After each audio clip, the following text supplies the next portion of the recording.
اعوذ باللہ من الشیطان الرجیم، بسم اللہ الرحمن الرحیم۔ Suhail Ahmed Khan Abbasi, advocate, high court, آپ کو اپنے یوٹیوب چینل میں خوش آمدید کہتا ہے۔ ناظرین، اسٹے سے متعلق ہم نے پارٹ 1 میں بات کی، تو اس کا جو سیکنڈ فارم اور کائنڈ آف اسٹے ہے وہ ہے پرپیچول انجنکشن یا حکم امتناعی دوامی۔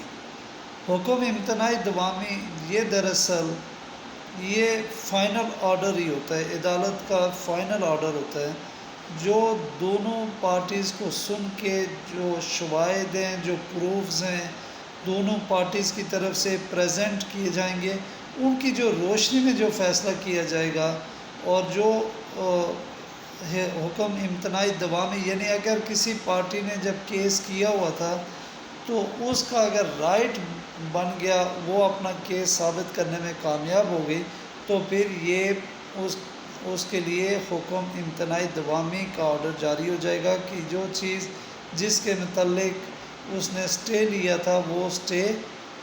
ہمیشہ جاری رہے گا، یعنی فائنل ہو گیا۔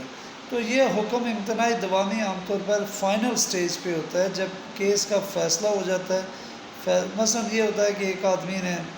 ایک جگہ ایک زمین پہ اسٹے لیا تھا، اور اس نے یہ کہا تھا کہ جی یہ زمین میری ہے، تو اس نے دوسری پارٹی جو اس پہ کوئی گھر تعمیر کر رہی تھی یا کچھ، تو اس کو روکنے کے لیے اس نے اسٹے جاری کروایا۔ تو جب وہ اسٹے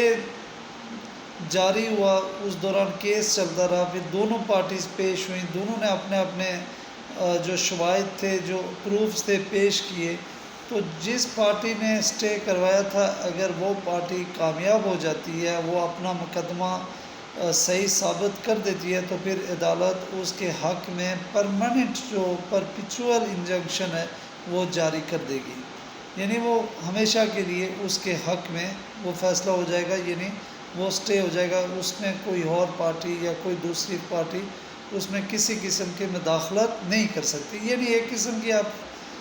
دوسرے الفاظ میں یہ کہیں گے جس طرح ملکیت مل جاتی ہے ایک قسم کی، وہی آپ کہہ سکتے ہیں۔ اب جو حکم امتناعی دوامی اور جو اسٹے ہوتا ہے، یا کوئی بھی اسٹے جو ہوتا ہے، وہ CPC جو سول پروسیجر کوڈ ہے، اس کے آرڈر 39 رول 1 اس کو ڈیل کرتا ہے۔ کوئی بھی اسٹے سے متعلق آپ نے اگر معلومات پڑھنی ہیں تو آپ CPC کی بک ہے، اس میں آرڈر 39 رول 1 اس کو ڈیل کرتا ہے۔ اس کے علاوہ اسپیسیفک ریلیف ایکٹ کی سیکشن 52، 53 اور 54 بھی اس سے متعلق ہے۔ تو ناظرین، عام طور پر عدالتی جو اسٹے ہوتے ہیں وہ اس لیے دیے جاتے ہیں تاکہ متاثرہ پارٹی جو ہوتی ہے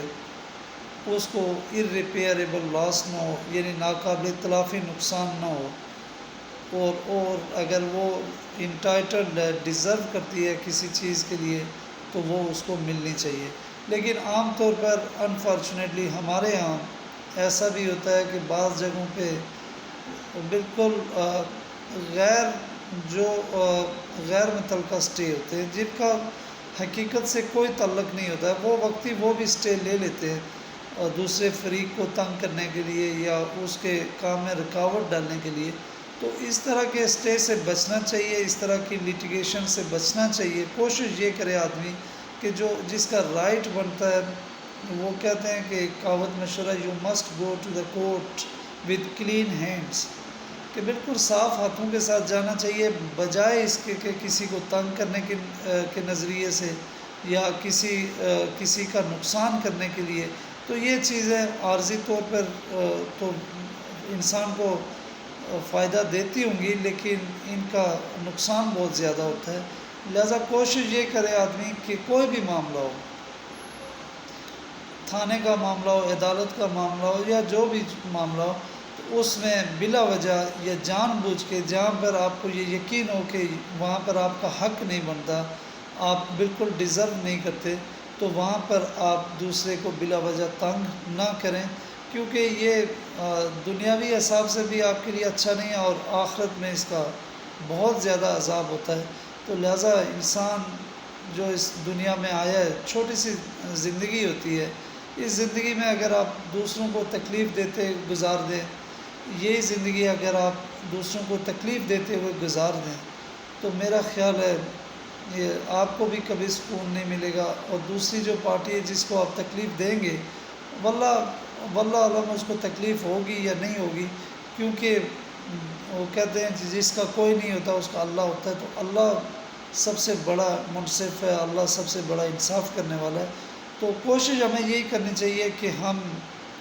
صرف اپنے حق کے لیے لڑیں، اپنے حق کی خاطر لڑیں،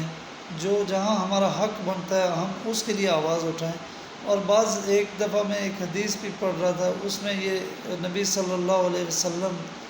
ارشاد فرما رہے ہیں، آپ صلی اللہ علیہ وسلم کا فرمان ہے کہ میں اس شخص کے لیے جنت میں گھر کا ضامن ہوں جو حق پہ ہونے کے باوجود لڑائی کرنا چھوڑ دیں۔ تو جب ایک چیز کی گارنٹی ہمارے آخری نبی خاتم النبی حضرت محمد مصطفیٰ صلی اللہ علیہ وآلہ وسلم دے رہے ہیں، تو پھر ہمیں کس چیز کی ٹینشن لینی چاہیے؟ تو اس لیے کوشش یہ کرنی چاہیے کہ ہم جتنا ممکن ہو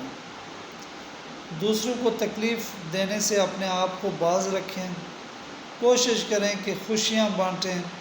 بجائے اس کے کہ دوسروں کو تکلیف دیں، دکھ دیں۔ یہ دنیا ختم ہو جائے گی، یہ زندگی ختم ہو جائے گی۔ ہمارے سے پہلے کروڑوں اربوں دنیا آئی، چلے گئے، اچھے سے اچھے لوگ آئے، بہت دنیا آئی،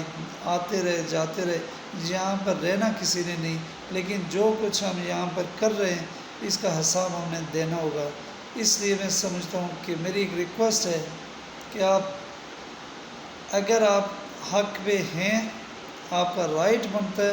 آپ ضرور کیس کریں، آپ ضرور اپنے مقدمے لڑیں، لیکن ناحق یا ناجائز طور پر کسی کو تنگ نہ کریں۔ اپنا بہت سارا خیال رکھیے گا، انشاءاللہ ملاقات ہوگی اگلی ویڈیو میں۔ اللہ حافظ۔